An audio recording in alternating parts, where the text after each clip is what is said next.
প্রস্ফুটিত পদ্মের মতো আশ্চর্য সুন্দর মুখমণ্ডলে প্রশান্তির ছাপ। এখনো তোমার মায়াবী মুখমণ্ডলে যেন জ্যোতি খেলে যায়। জ্যোতির্ময়ী তুমি। জগৎ সংসারে বীতশ্রদ্ধ, ক্লান্ত, শ্রান্ত, বড় কষ্টে আমি।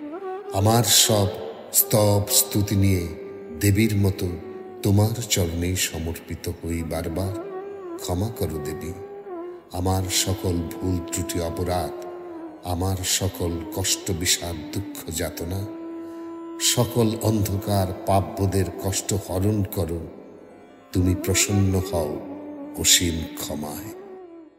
তাই আনন্দিতা শ্যামলী মাতৃকার চিন্ময়ীকে মৃন্ময়ীতে আবাহন। আজ তোমার আলোর বেলুন মাতলো যে